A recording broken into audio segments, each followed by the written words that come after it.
करा, व्यवस्थित करा काय. तर ह्यामध्ये काय दिलंय, metal ring P N Q lying in the same plane where current I increasing steadily. Current वाढत चाललाय.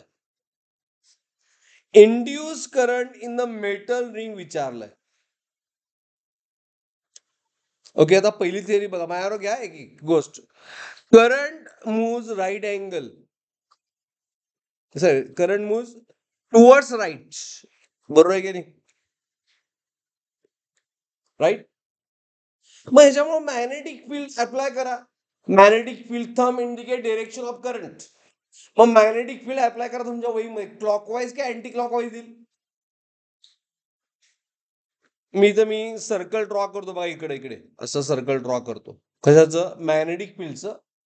हा, मग मॅग्नेटिक फील्ड अबाव आउटवर्ड का इनवर्ड यायला पाहिजे. अप्लाय करा ना तुमच्या बुकमध्ये. अबाव काय आहे पाहिजे, आउटवर्ड का inward. Folding fingers gives direction of magnetic field. अरे अबाव कंडक्टरच्या वरती काय येणार, आउटवर्ड का इनवर्ड. यायला पाहिजे बघा, अबाव काय ते आउटवर्ड, इथून बाहेर पडणार आणि इकडं, त्यामुळं एस बी आउट म्हणायचं. फोल्डिंग फिगर हे तुम्ही होईल होय म्हणू नका, मी एक्सप्लेन केलंय. इथं बी काय आउट आहे, इज इट क्लिअर, अँड इथं बी काय इन आहे. Understood, is it clear. हे काल सगळं अग्री विथ दिस. आता ह्या मॅग्नेटिक फील्ड मध्ये पुढचा पार्ट बघा. ह्या मॅग्नेटिक फील्ड मध्ये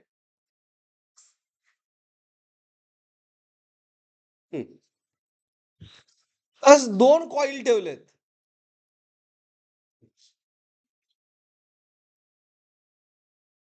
बरोबर. हा, मग ह्या above the conductor be outside आहे, अँड बिलो काय इनसाइड आहे, बरोबर आहे ना. It is going in the board, in the board. मग ह्यात करंट कसा डेव्हलप होणार, ही मॅग्नेटिक फील्ड चेंज होणार आहे काय. तर दिलंय की current is increasing steadily.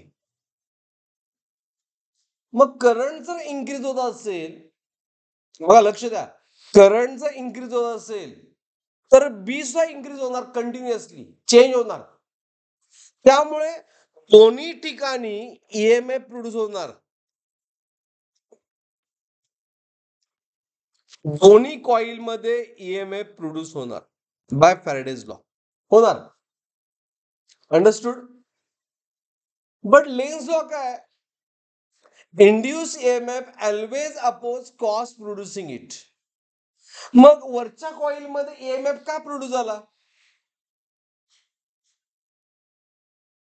Because B out increase व्हायलंय, बी आउट इन्क्रीज व्हायलंय. मग याला अपोज करण्यासाठी फ्लक्स कसा पाहिजे, इन पाहिजे. लेन्स लॉ हेच तर आहे. ओके, आउट न ईएमएफ डेव्हलप झाला तर ईएमएफ सुद्धा फ्लक्स डेव्हलप करणार, तो ह्याच्या अपोजिट पाहिजे. म्हणजे induce EMF plus induce EMF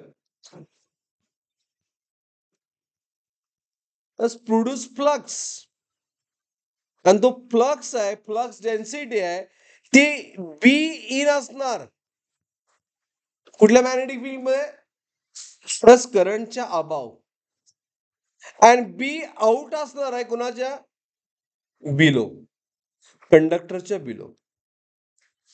understood, is it clear. मग ह्या बी इन साठी बघा, बी इन यायला पाहिजे तर करंट कुठल्या डायरेक्शन मध्ये पाहिजे,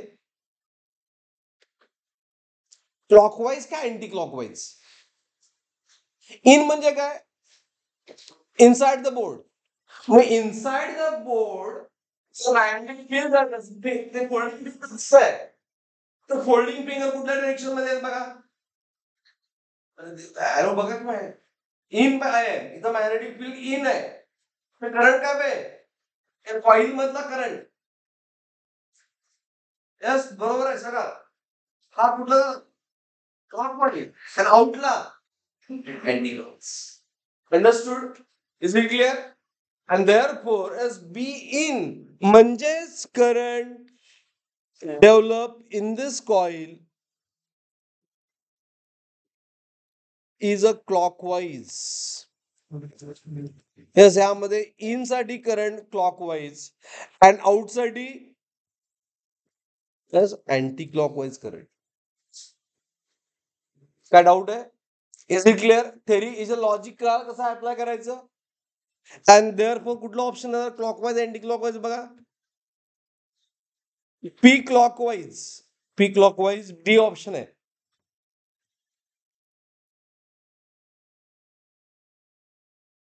हे कळालं का सगळ्यांना? एव्हरीवन थेरी कशी होती? करंट फ्लोईंग जर मॅग्नेटिक फील्ड अबा आउट आहे, आउट इन्क्रीजिंग आहे, कॉज इन्क्रीजिंग आहे, त्यामुळे above magnetic field by M F काय असणार? इन. इन साठी करंट क्लॉकवाईज, आउट साठी करंट अँटी क्लॉक.